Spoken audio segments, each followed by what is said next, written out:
Today's daf going to be learning is Zevachim daf Kuf Yud Aleph. It's the daf of Shabbat. Today's daf is sponsored by Hillel Gray in loving memory of Lena Grodensky, Lena Bat Hillel Bereza. Okay, we're going to get started with a baraita that starts at the end of daf Kuf Yud Amud. So it's a baraita that's very confusing, and there's three different ways of understanding what exactly the machloket is. So we're going to start with reading the words of the machloket. Hamenasech shloshet lugim mayim b'chag b'chutz chayav. So if you take 3 log of water on Sukkot, and you bring it outside, remember this is the water libation they would do on Chag Sukkot, and you take 3 log, which is the measurement you're supposed to take on the holiday, and you offer it outside instead of inside, then you're liable. Again, we're dealing with all sorts of things we do outside the temple, and related to what we were discussing previously. Rabbi Elazar, or maybe Rabbi Elazar, Rabbi Shimon Omer, imela'an l'shem chag chayav. If you fill them up for the sake of the holiday, you're obligated. We don't know what this means yet, and we're going to see, like we said, 3 interpretations. My b'nai, what's the machloka between them? I'm Rav Nechemia bar Yitzchak b'yesh shi'ur b'mayim kamiflageh. Everyone's going to say their explanations their words very short, but actually each one is a whole world in and of itself. So yesh shi'ur b'mayim means if I put the water into a sanctified vessel, then now let's say I put in, instead of 3 log is the requisite amount, but the vessel happens to hold more than 3 log, and I put 4 log in. So the question is the requisite amount, is the requisite amount relevant? Meaning, where there is a requisite amount and no more. So let's say I add 4 log, Is the 4 log sanctified? Because it's not the right amount. Now, if we say there's a requisite amount, it has to be that amount, and that's the amount that gets sanctified. But if I put more in, it doesn't get sanctified. Then, if it doesn't get sanctified and I offered it outside, then I'm not going to be liable. So, what we're going to say is like this, If we look in Rashi, helps us. When the Tanakama says, I'm looking in Yeshua Lamayim, the Ka'amar Tanakama menasech shloshet lugin chayav, v'hu adin yoter mishloshet lugin, because what does he say? Well, even more than 3 log, because yesh b'chlal matayim maneh, is very famous. Within 200 is 100. So within 4 log is 3 log. And af agav de malinu kli gadol kachinu kli. Even if you put it in a bigger vessel and there was more room and you put more, it's fine. The ein shiur li'meh chag lamala. There's no maximum amount that you can give. That's why it says 3 log l'shem chag, right? And even more really. Any of that amount you offer outside, you're going to be liable. But Rabbi Elazar amal v'hu shemila'an l'shem chag k'derech miluan. The way he understands they filled it for the holiday, they mean in the normal way it's done. Dahainu shloshet logim v'tu lo. It means 3 log and no more. Only if you do it exactly the way it was supposed to be. And then they quote how we know it's 3 log. And then ein klei sharet mekachin ela hara'oilan. The vessel is not going to sanctify anything other than what's supposed to go in it. So if you put more than 3 log, it won't be sanctified. So if you offer that up outside, you're not going to be liable because it wasn't even sanctified. That's the first machlok. Is there a precise shear for putting in the vessel? If there's no precise shear, then if you put more in, it's all sanctified. If there is a precise shear, more is not going to be sanctified. Now, what's the connection to offering outside? Well, if it's not sanctified, then if you offer it outside, then it doesn't matter because you didn't do anything wrong because it wasn't sanctified. If it was sanctified, then by offering it outside, you actually did something wrong. You took something sanctified, meant to be brought inside, and you brought it outside. Now, Rav Papa amal, v'karvu nisachim bamidbar pligei. Now, this is a whole topic in and of itself. It has a whole bunch of things built on it, and we're actually going to see it more inside later in the daf. If you don't get it the first time, don't worry. We're going to review this a bunch of times today. So the way it worked is like this. There's the first thing to know is there's a pasuk in Bamidbar, chapter 15, where in chapter 15, they start to talk about libations. And in the context there, it says, speak to Bnei Israel and tell them, ki tavo, this verse 2, ki tavo al eretz moshvotechem asher ani noten lachem. When you get into the land, the eretz moshvotechem, where you're going to dwell, to the land that I will give you, we're going to darshan this pasuk a lot later, then you're supposed to bring libations with your sacrifices. It sounds like they weren't doing sacrifices with libations before. It sounds like any sacrifices they brought were not with libations. That's what it sounds like. But there's a big debate about maybe they actually did do libations before in the desert. And that's what we're going to see the machloket's about. Did they do libations in the desert or did they not? What does that have to do with anything? What we're going to see right now. because this causes a whole slew of things to kick into place. Now, Rashi points out, by the way, that if we look at the first Rashi on the page here, they both agree there is a precise amount for the water. That's not so relevant to our purposes, okay? The point Rashi is saying is there's no debate about that issue. Everyone agrees there's a precise amount. You're only going to sanctify if you put the right amount in. Okay, but that's put aside. Now the question is, well, what if, okay? Now, let's go back to the desert. If in the desert they didn't bring libations, and the pasuk makes perfect sense. They didn't bring libations in the desert. The pasuk's saying when you get to the land, bring libations, okay? Now, where are you bringing these libations? Good question, right? Well, you might remember, you might not, but there were 14 years that it took them, 7 years of conquering, 7 years of settling, and only then did they have a central place where they would offer their sacrifices in what we call the Mishkan, in the tabernacle. Until then, they were floating. So what they do for sacrifices, so they did them on what we call bamot, other sacrifices. There were bamot gedolot, which were central ones for public offerings, and there were small ones for individual offerings. The public ones were big public ones, and we're going to assume now, here comes the big thing, we're going to assume in the big ones they had sanctified vessels. But anyone, if they wanted, when there's no problem of doing bamot, could offer a sacrifice wherever they wanted, in their backyard. Now, obviously, everyone didn't have in their backyard a stash of sanctified vessels. Now, here comes the clincher. If they weren't doing libations in the desert, and comes the pasuk to tell you when you get into the land and you have the Mishkan set up, meaning 14 years in, or maybe perhaps unclear in the bamot gedolot, public places, you can bring libations with your sacrifices. And then there's no such thing as libations on individual bamot, which means what? Which means there's no such thing as libations without sanctified vessels. That's what it means. If you say, and now we're going to get to the opposite conclusion if you go the other way, if you say that they had libations in the desert, then what's this section coming for? It says, when you get to the land, bring libations. What do you mean? We're already bringing before. So now, what were they doing in the desert? They didn't have individual bamot in the desert. They had a Mishkan, and they brought in the Mishkan in the central place. There was no bamot all over the place. So, if they brought libations in the central place, okay, in the desert, then why do we have a section telling you when you get to the land, you're going to bring libations? So according to the ones who say that already there were libations in the desert, then what this section must be coming to say, this is the assumption of the Gemara, is it's telling people when you get into the land those first 14 years, you can bring libations even on your own bamot yachid, your own individual in your backyard, wherever you want, you can bring libations. If you can do that, you can obviously bring libations without sanctified vessels. So now we're going to say this incredibly simply, this machloket, even though they say the machloket's about were there libations in the desert or not. Don't worry if you don't understand how this connects to the two opinions. We're not there yet. We have one more step to take.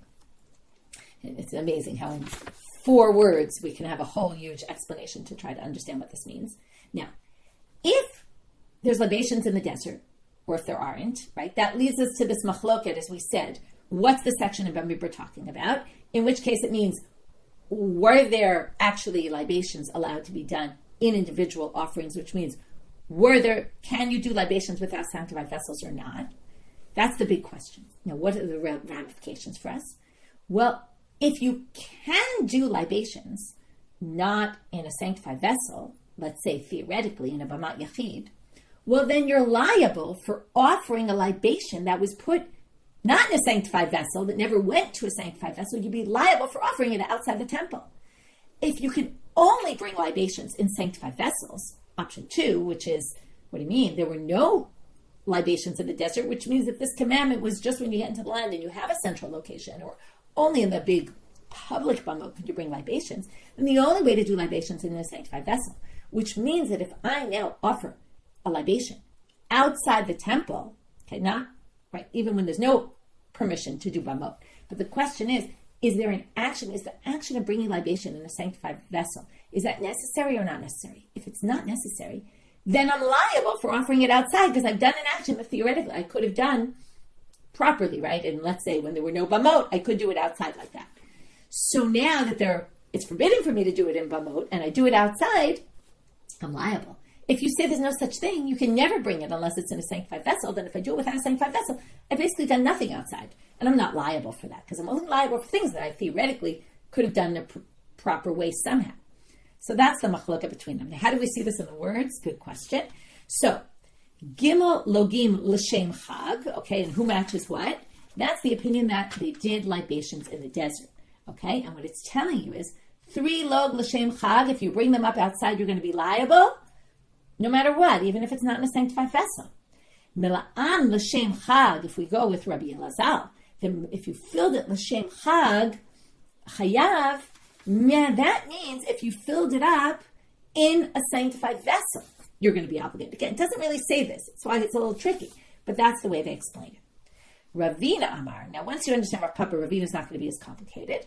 Bilmidim nisuch hamayim mi nisuch hayayim pligi. Now, this is premised on that everybody holds that even without a sanctified vessel. Okay, this is going to be everyone holds that they did Zevachim in the midbar, in the desert, which means that when they got to the land, they were permitted even to do it in bamot yachid. You don't really need a sanctified vessel.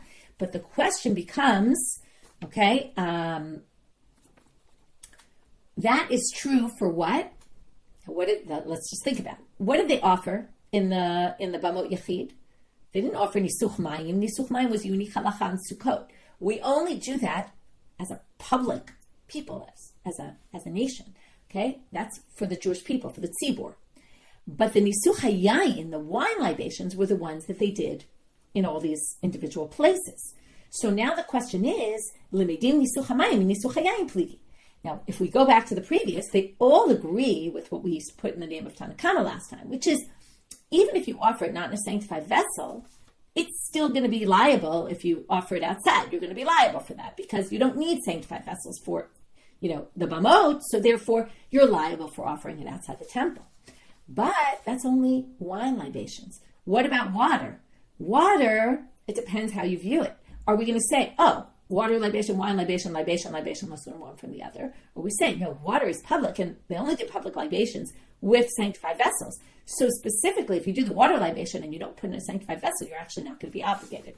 And then again, we're going to learn it from the words here, even though, again, it's a stretch. 3 log l'shem chag, according to Tanakama, 3 log for the purpose of the holiday. That is, any 3 log you put, you're going to be liable for doing it outside. And that's because we're going to learn nisuch hamayim from nisuch hayayin. And Rabbi Elazar, who says, Mala'an l'shem chag chayav, he's going to say only if it was in a sanctified vessel. Because if it wasn't in a sanctified vessel, we can't learn it from wine. In other words, wine, yes, you're right, even not in a sanctified vessel, we'd be liable. But the water, only if you put it in that sanctified vessel, are you going to be obligated. That's the 3-way machloket we have to understand that unclear machloket between Tanakama and Rabbi Elazar and Rabbi Elazar.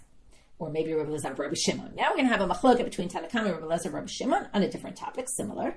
Okay, Tanu Rabbanan, Hamenasech shlosha login yayin bachutz chayav. If you take 3 log of wine and you offer it outside, you're going to be liable. Rabbi Elazar, Rabbi Shimon Omer, v'hu shekicham b'kli. Only if it's in a sanctified vessel. Now again, it's not clear what we're talking about here.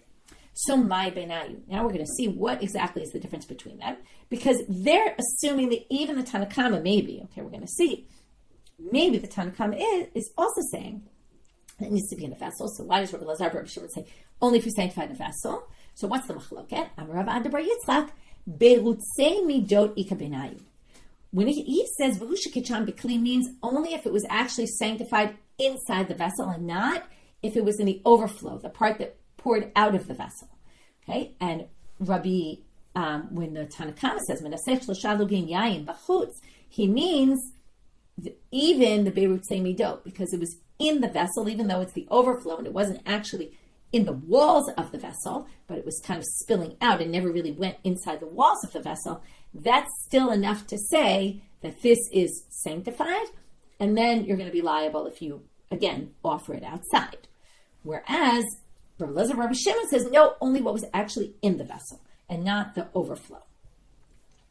Rabba Berei de Rava, or some people have it the opposite, Rabba Berei de Rava, Amar Kervu Nesachim B'Bamot Ika Benayu. Just like the previous, their whole machloket is, did they do Nesachim in bamot, right? Which is the same as, did they do Nesachim in the desert?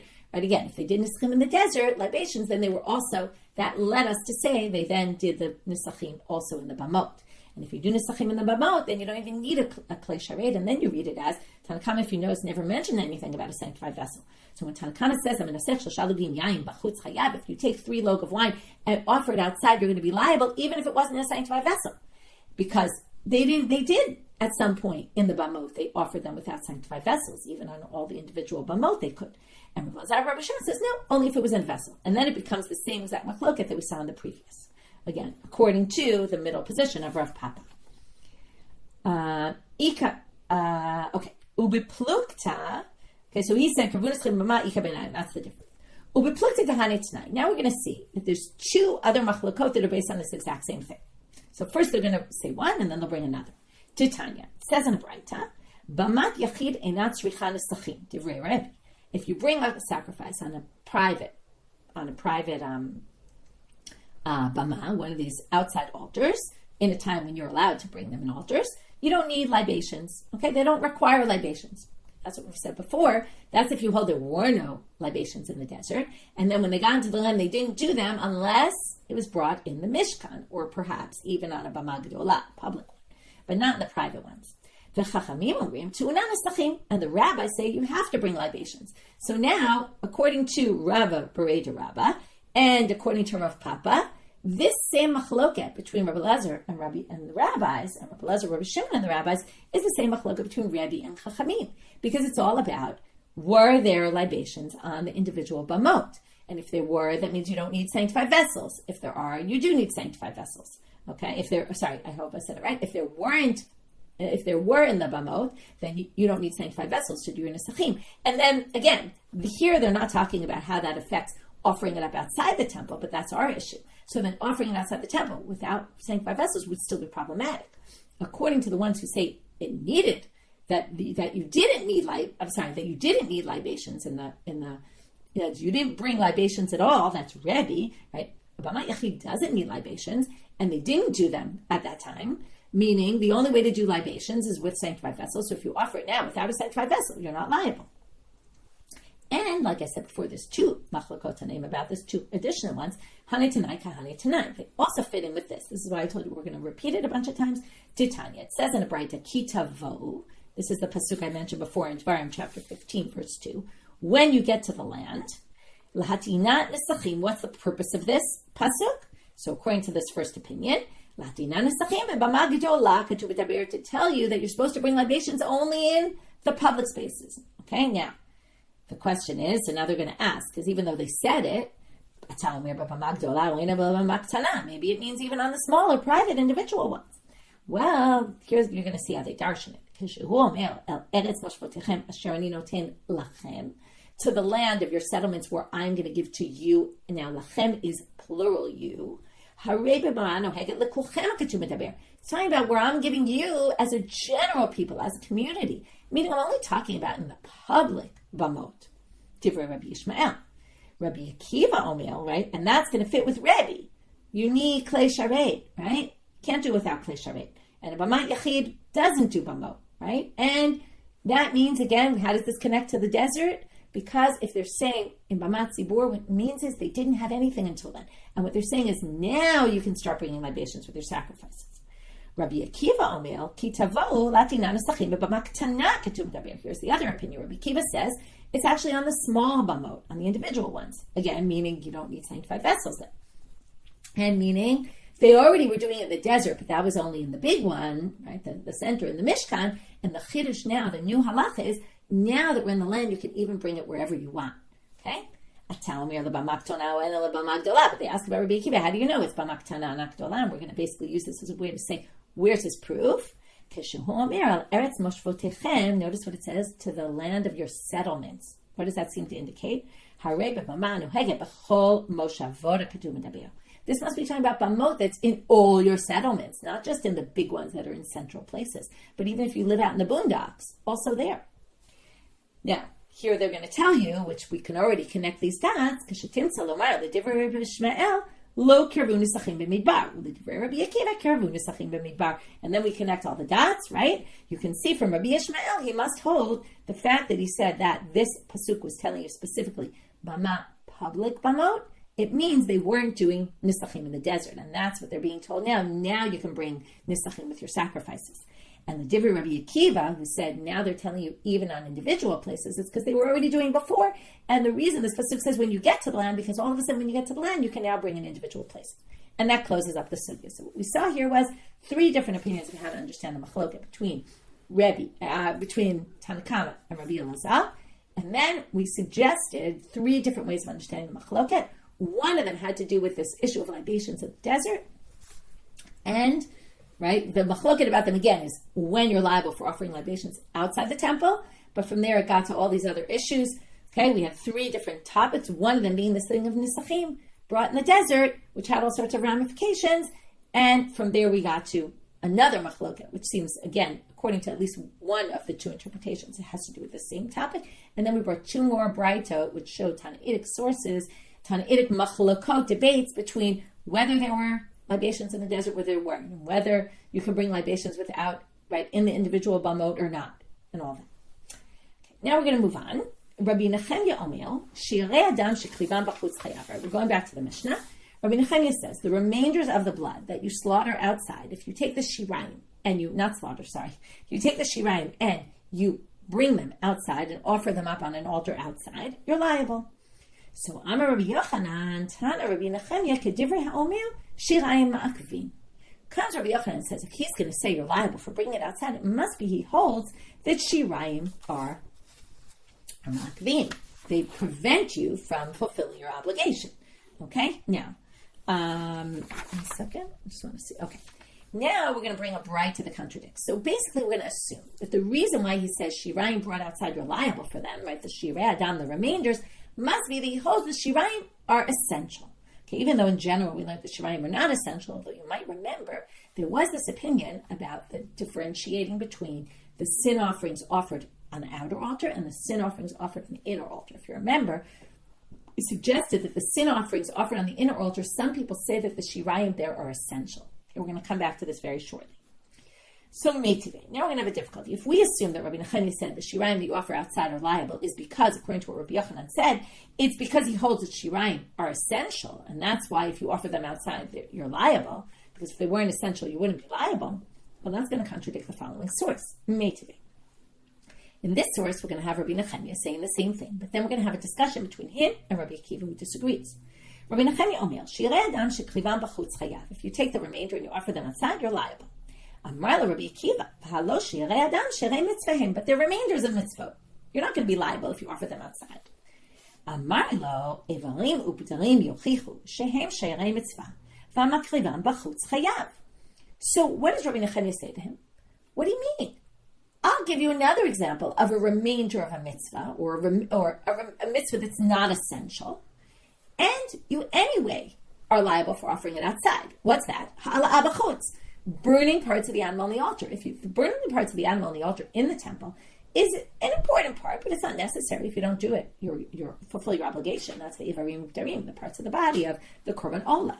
Now, if you offer them outside, of course you're liable. That's the classic case. So here you see that even things that are not essential are anyway offered. Now this is already a problem for Rabbi Nechemia. Why? Because Rabbi Nechemia should have said, what do you mean they're remainders? I think they're essential. But he doesn't say that. He says, I agree they're not essential, but they're no different than, I'll give you an example of something else that's not essential that anyway you're liable for doing outside, and I'll say the same for the blood. Amarlo, so Rabbi Akiva, we're just still in this back and forth, even though we've already shown the difficulty. Amarlo, im amarti bevarim updarim shein tchilat avodah. Tomar b'shirei adam sheinat tchilat avodah. The ivarim updarim is the beginning of that action. The beginning of that action is, once you sprinkle the blood, then you can burn the parts on the altar. So that's the burning, that's the main part of the action. The blood, the remainder of the blood is the end of, where you sprinkle the blood, and whatever remains, you have to pour on the base of the altar. You can't compare that to burning parts on the altar, which is, even if it's not essential and you can do without it, it's still an act in and of itself. This is just a remainder of an act. So that's not a good proof. Now, going back, he should have said, if he really believed that the shirayim are ma'akvin, he should have said, these are ma'akev, they're not the same as, when he said, what do you mean, they're shirei mitzvah, how could you possibly say that offering them outside is a problem? He should have said, what do you mean, they're essential. They're not essential. tiyufta. This is in fact difficult. But now they're going to bring an answer. Even though they mentioned it's difficult, they have an answer. Now, since Rav Papa said, and this is a machloket I mentioned before, machloket b'shirayim hapnimiyim, b'shirayim hachitzoniyim divrei hakol ba'akeh. There's a machloket about the blood that goes on the inner altar.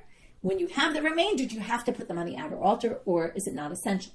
Everyone agrees on the bloods that go on the outer altar, the remainders are not essential. But on the inner ones, there's a machloket. So maybe you could say that Kika Amar Rabbi Nechemia said they're essential. He was telling about the Shirayim Hapnimiyim. And when he said in our Mishnah, Shirei Adam Shekrivan Bachutz, he's only talking about the Shirei Adam of the outer offerings that are essential. And in the baraita, Kitanya, when he had the discussion with Rabbi Akiva, he didn't say, oh, but they're essential. It's because he was talking about the Shirayim Hachitzoniyim. Okay, maybe that's a good explanation. Now we have a whole bunch of things that get potentially taken out here.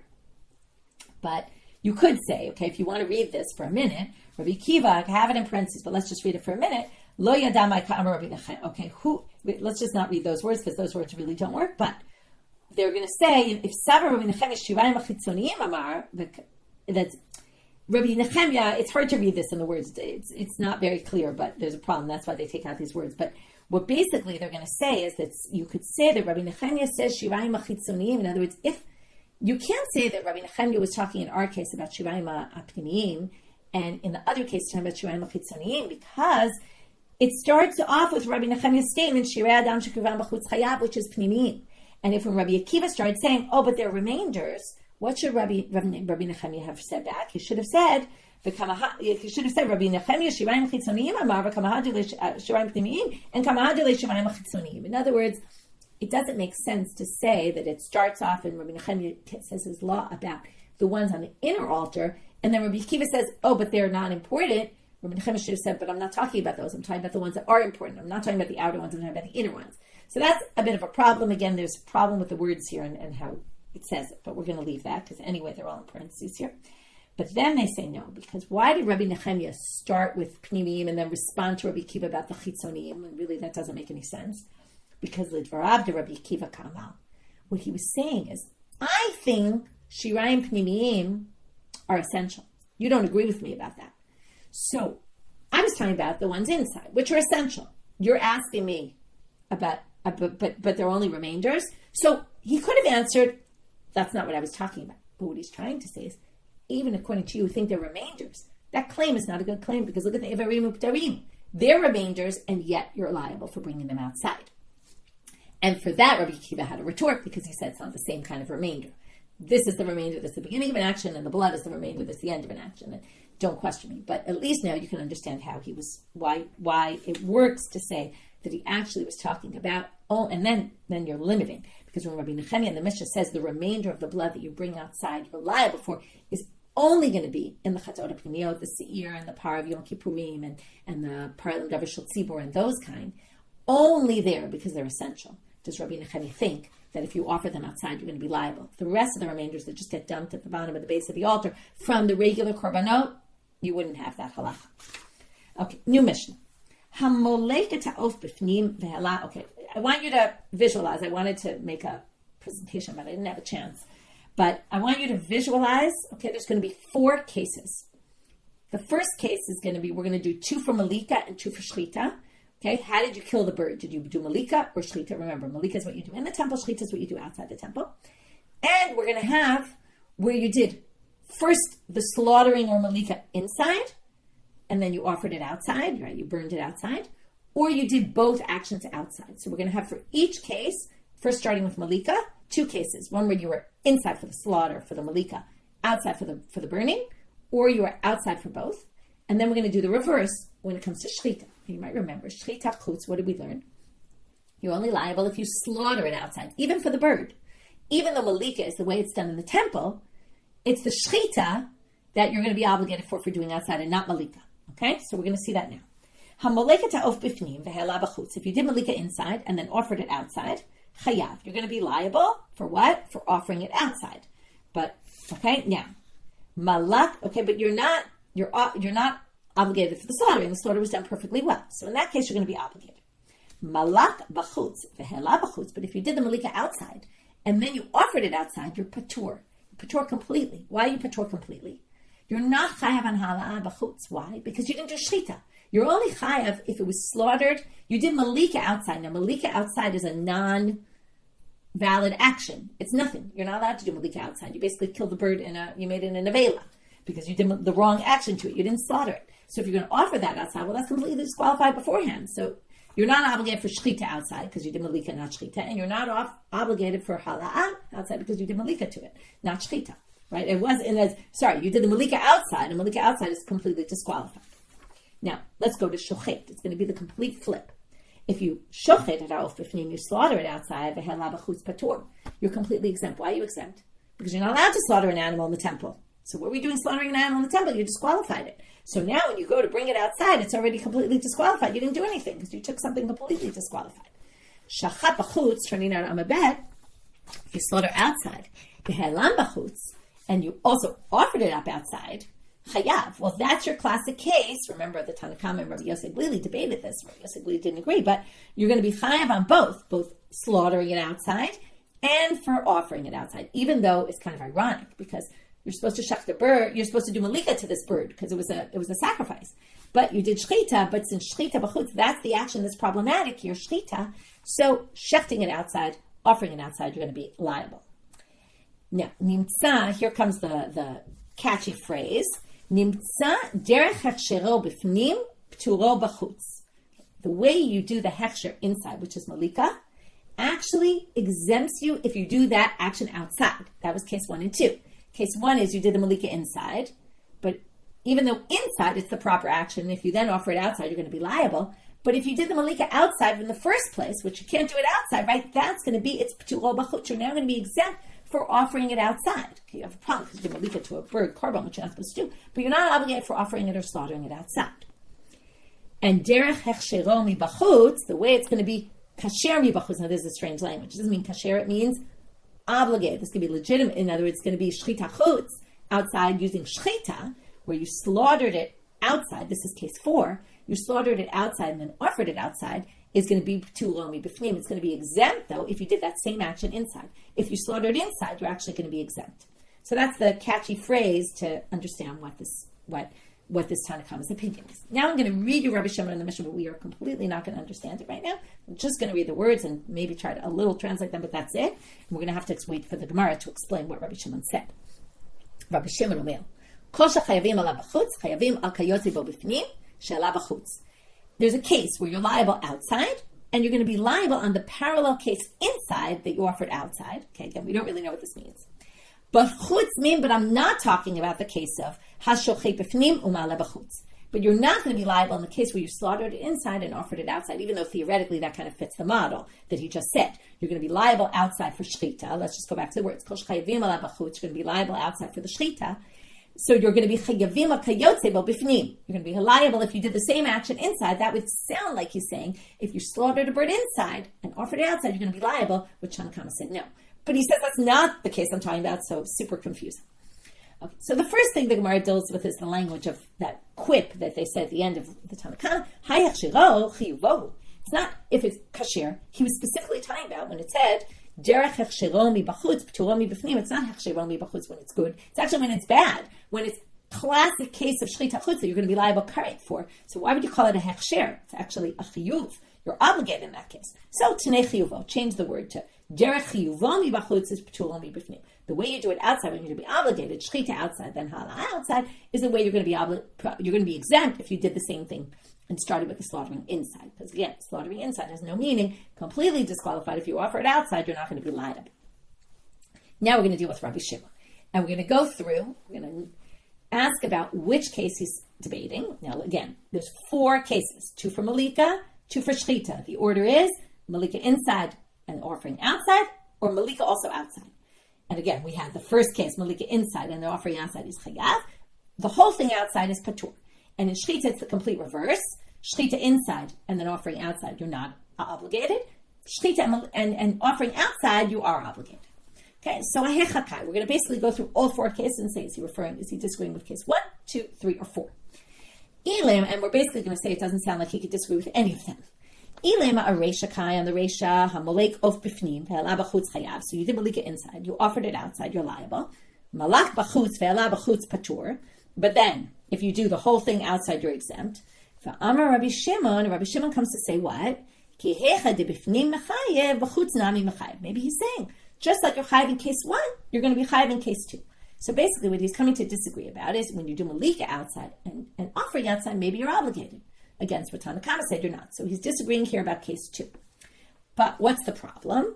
That's basically, what is the words of the Mishnah? What he says, Rabbi Shimon, Hai kosher chayavin alav b'chutz. He says, wherever you're obligated outside, it should be kosher chayavin alav b'fnim mebayile. Remember, case 1 was inside and then outside. And this is completely outside.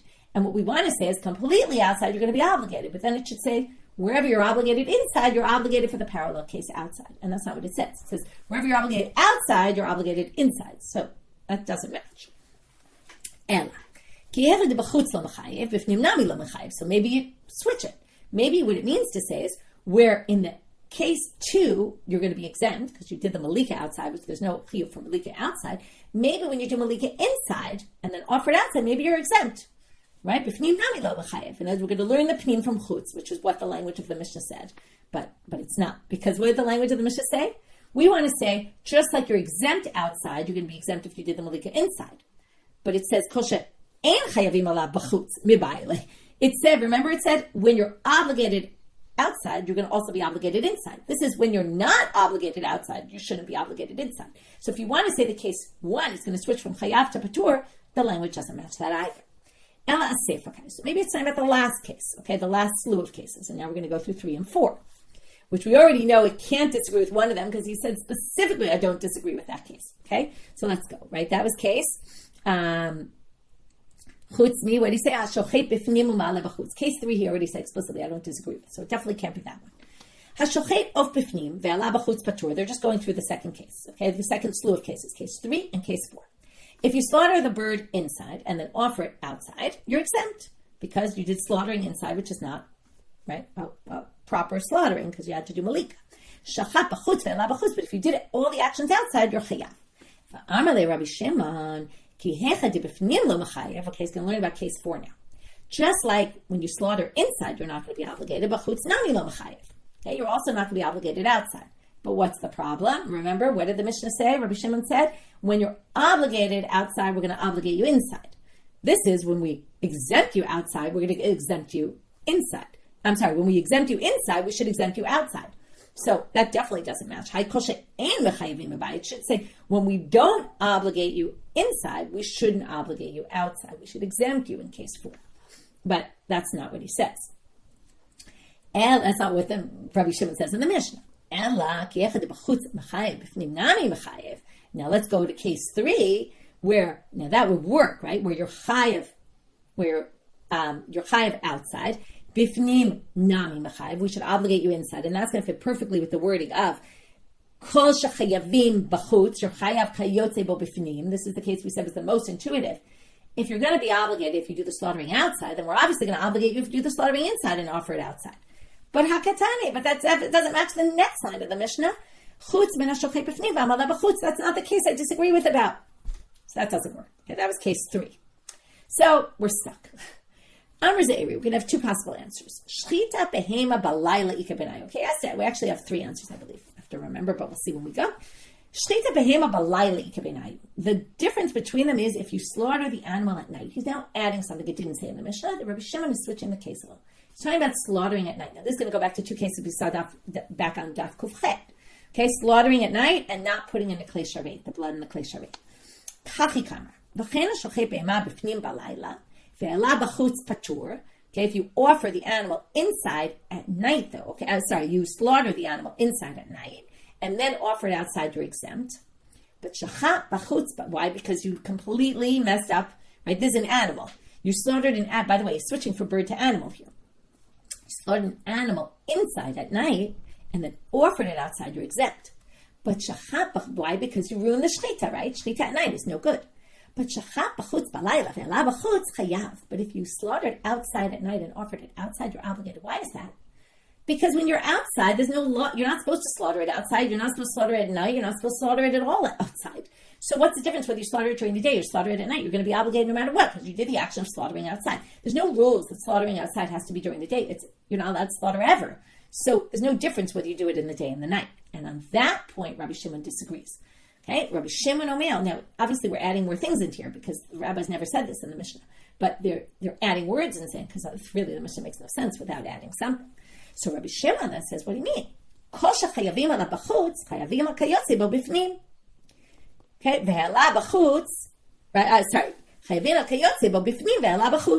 if you're going to be liable outside for shchita b'layla, then you're going to be liable inside as well. If you slaughter it at night inside and then offer it outside, you're going to be obligated just as well. And that's the case he disagrees about.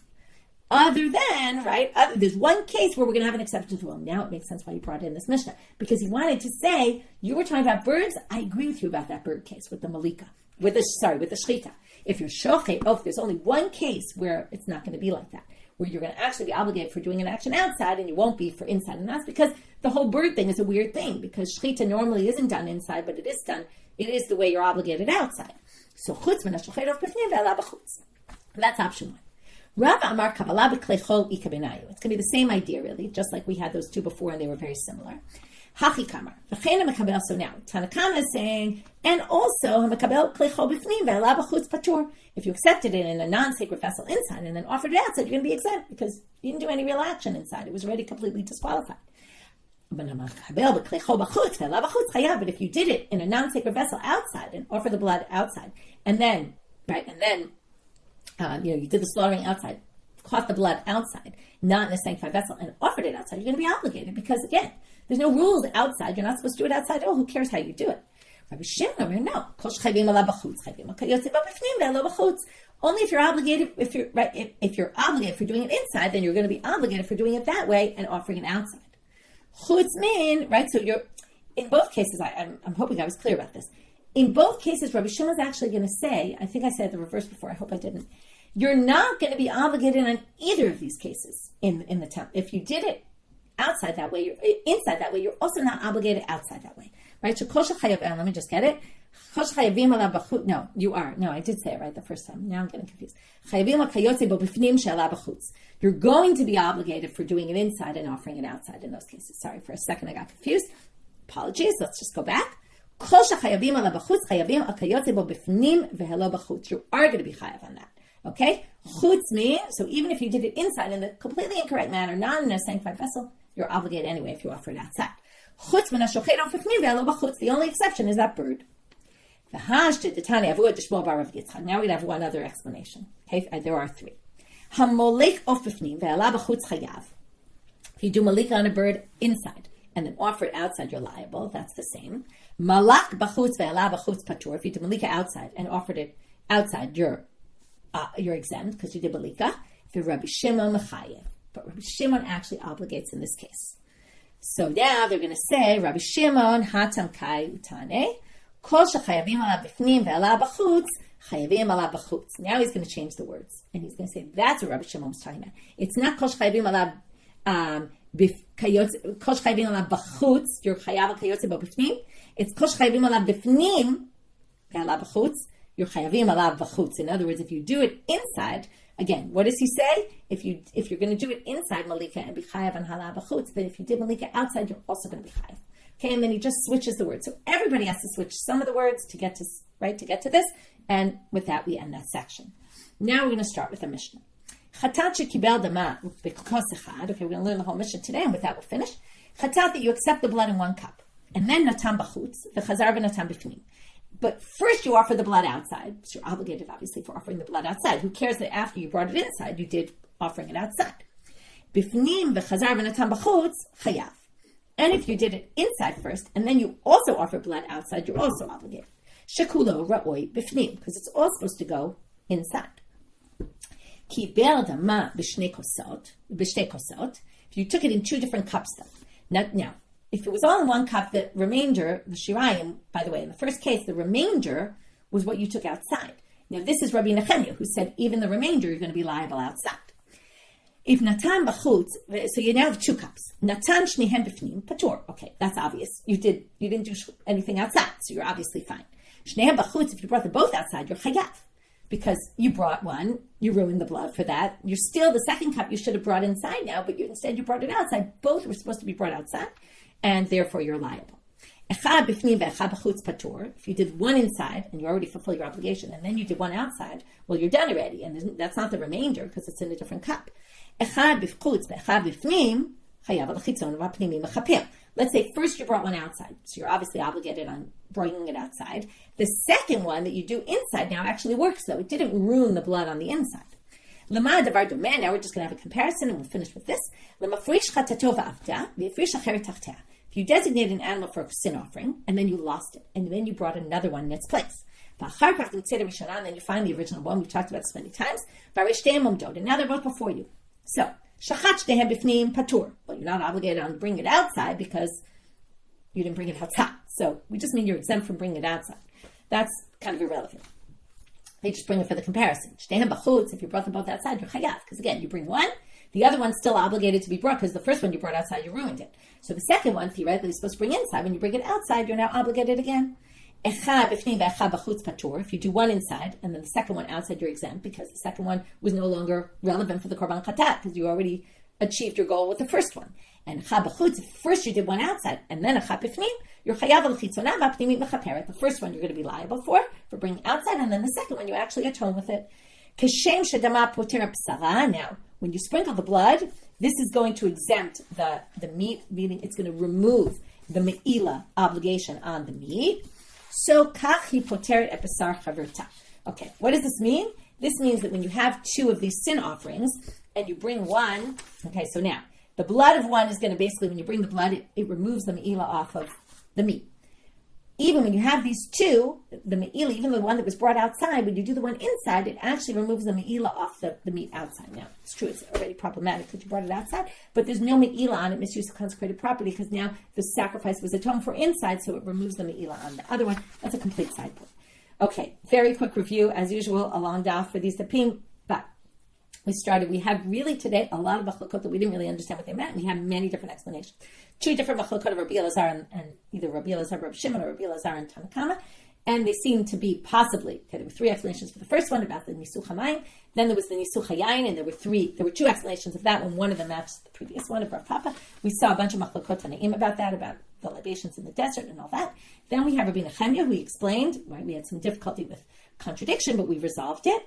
Then we had the malika inside, outside, those four cases. Rabbi Shimon's disagreement, we had three different explanations about how Rabbi Shimon disagrees. Each one had to somewhat edit the Mishnah. They were talking about completely different cases that weren't even mentioned in the Mishnah, or perhaps, right, but related, or perhaps we just have to change the wording, and it really is one of the cases that was mentioned explicitly in the Mishnah. And then from there, we talked about the sin offering, that you have the blood in either one or two cups, and you do different things with the blood, inside and outside, in which case you're going to be liable, in which case you're not. And the comparison of that to two animals that were designated as a sin offering. With that, we finish for today. Wishing everyone Shabbat Shalom and Shabbat Tov.